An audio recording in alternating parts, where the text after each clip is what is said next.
I'm for free trade, but I'm not for being a chump. So if the playing field is level and the rules are fair, I'm all for it. But we got to deal with trade from a position of strength. And we got some countries who are bending the rules, and we need to call them on it. We need to do it from a position of strength. And so, one of those countries that we're concerned about is China. And guess what? Guess who's the biggest purchaser of our debt? China. You ever told off your banker? So we got to get our own financial house in order. And goes right back to the spending issue and debt and deficit issue. You got a Congress that's taking in $2.2 trillion a year in federal government revenues and spending $3.5 trillion. Then the Treasury gets the printing presses rolling and prints the difference. And then somebody's got to buy that debt. Guess who's buying most of it? China, their biggest purchaser. So let's get our house in order, and then I'm for free trade. I think Americans can compete with anybody in the world if we got a fair competition.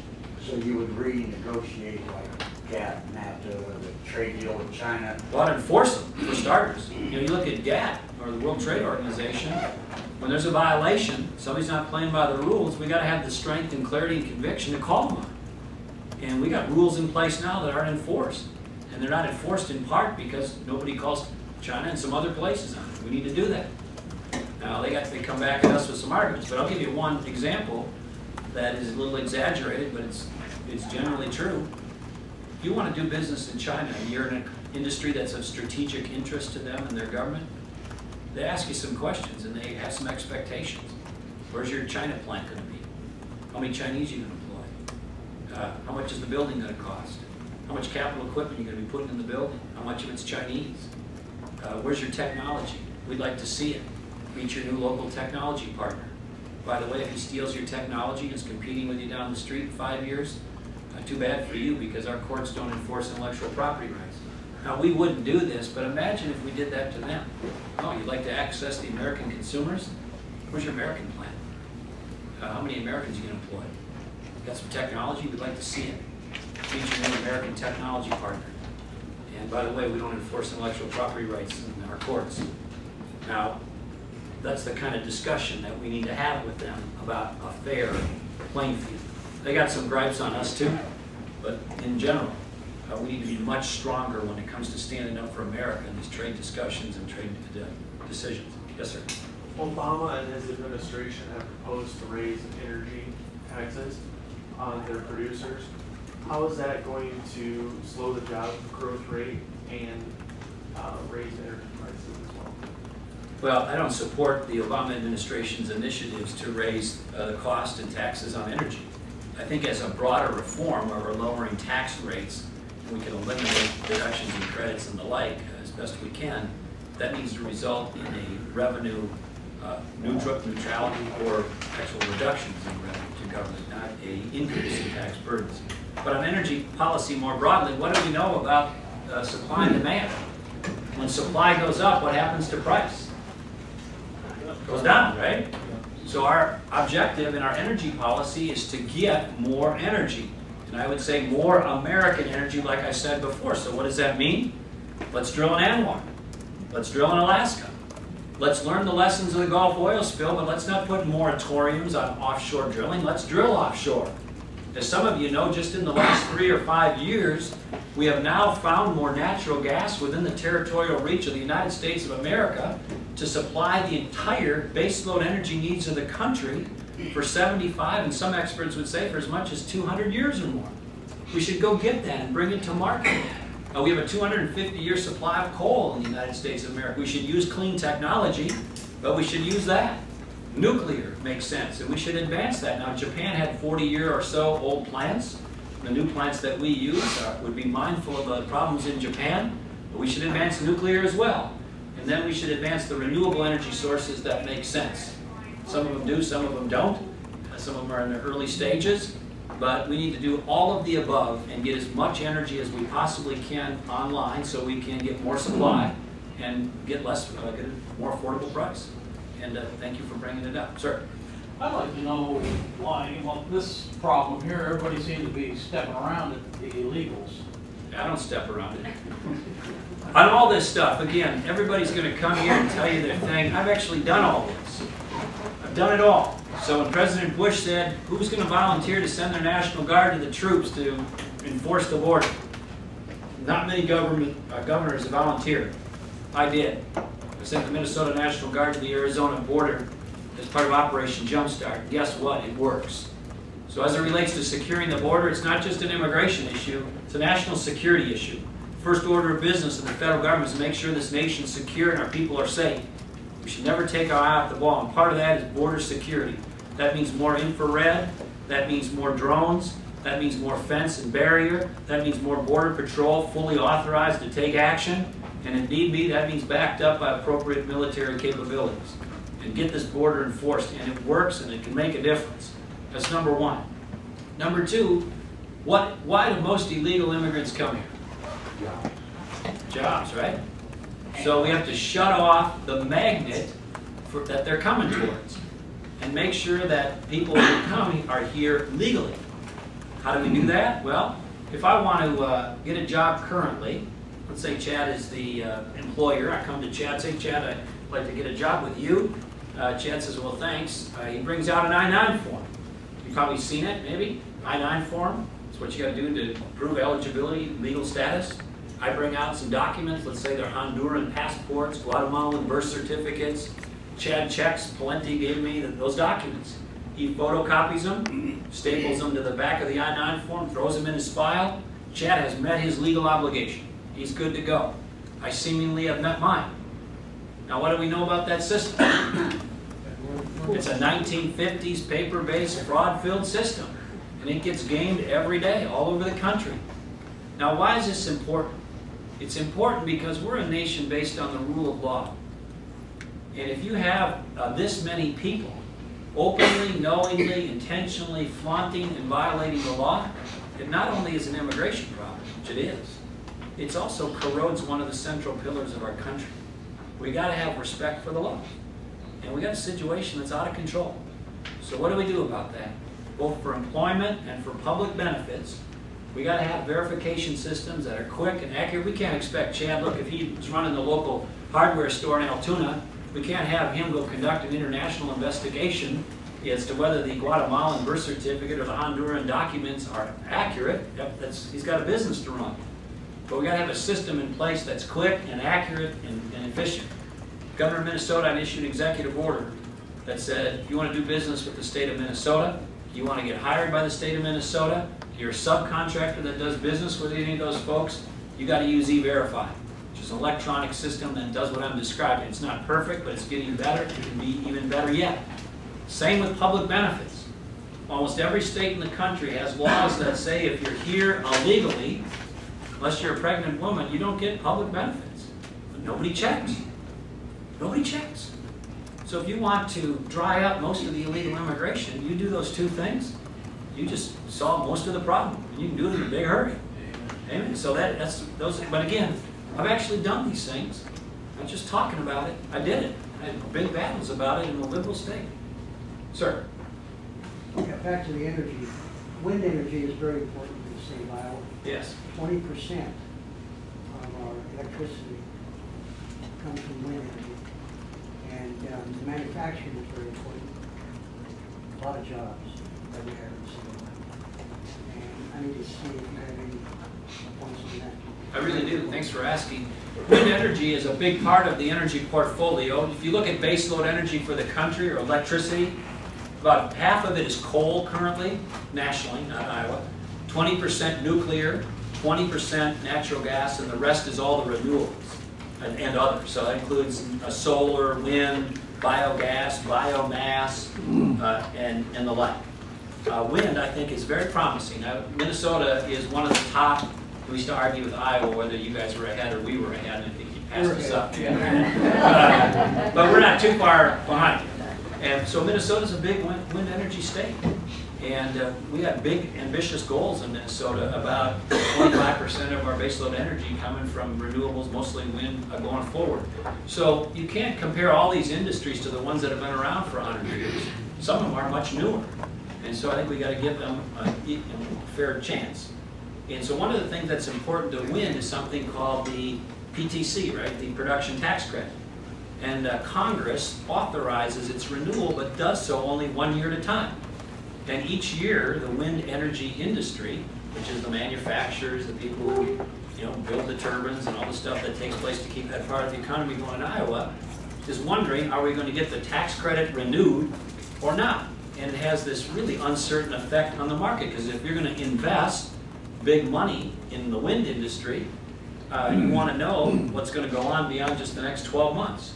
So I think that wind energy tax credit should be extended for a longer period of time, 3 to 5 years, give the industry a stable signal that it's going to be available so people can plan and invest, and these things take permits and approvals and the like. It takes time.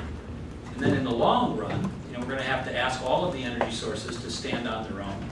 But in the near and intermediate term, I think it's appropriate and correct policy to get that wind energy credit extended not for 1 year, but for 3 or 5 years.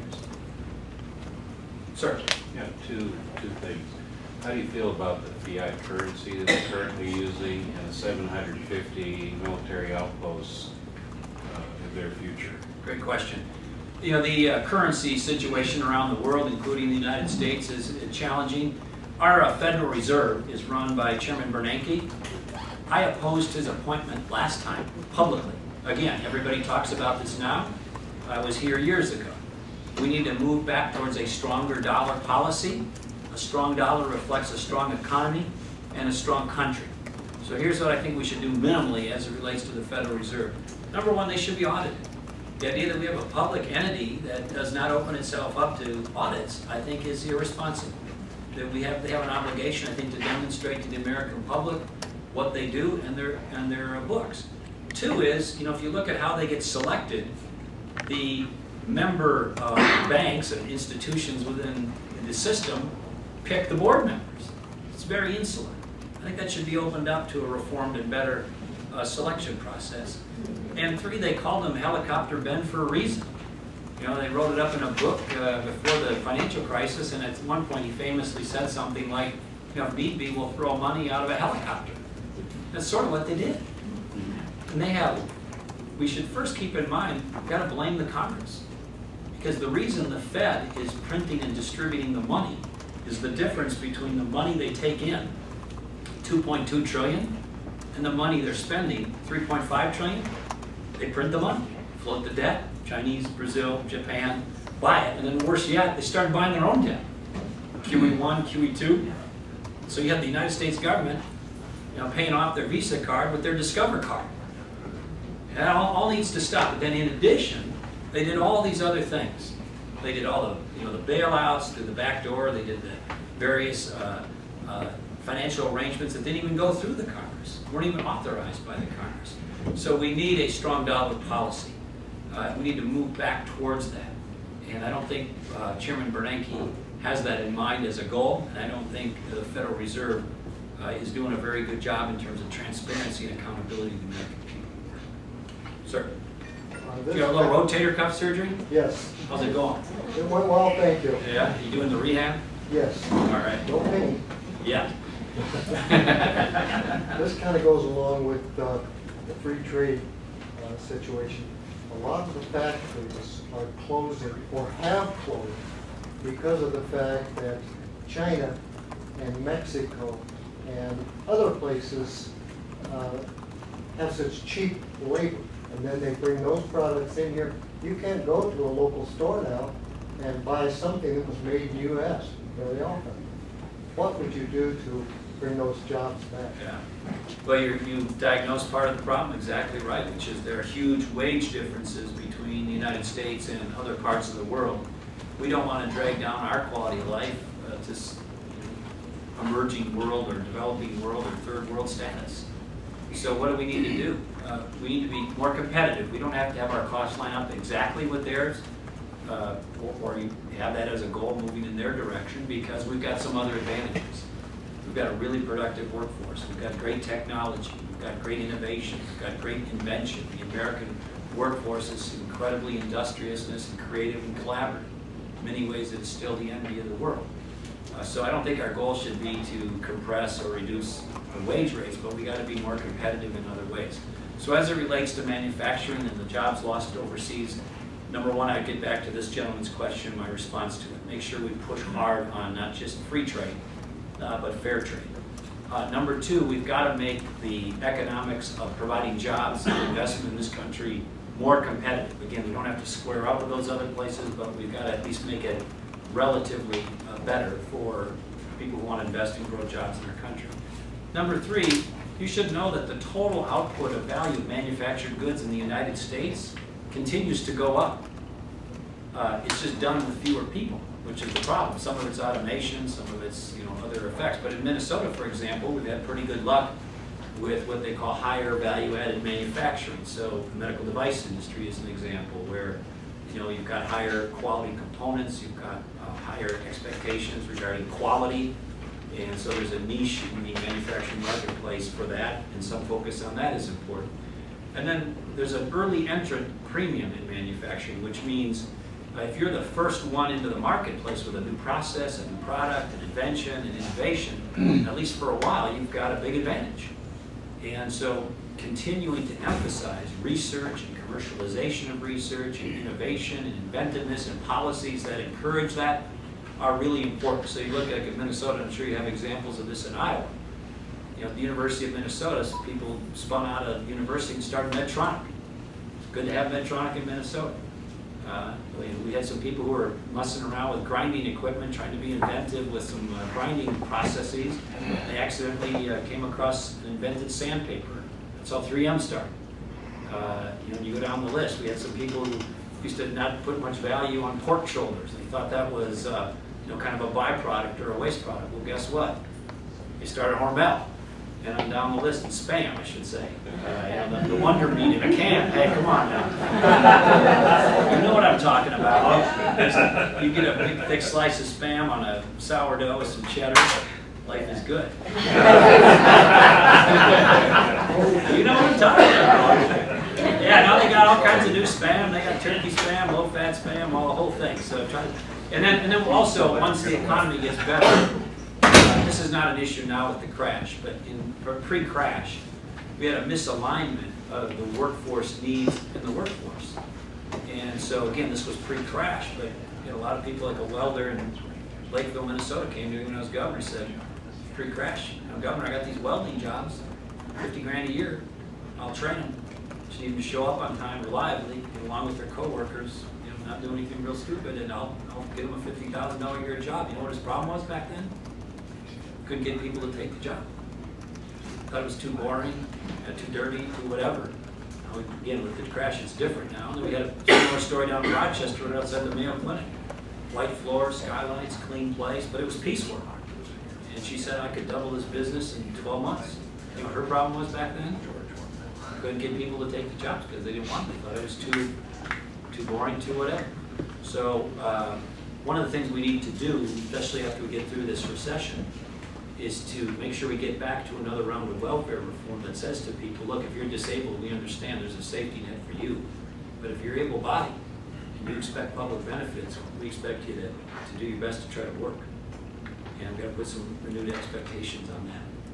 Governor, you've talked a lot about what you did when you were up in Minnesota as the governor.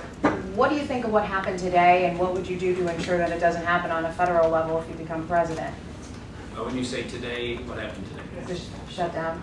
Ended. The federal or the state? The state shutdown. In Minnesota? Uh-huh. Yeah.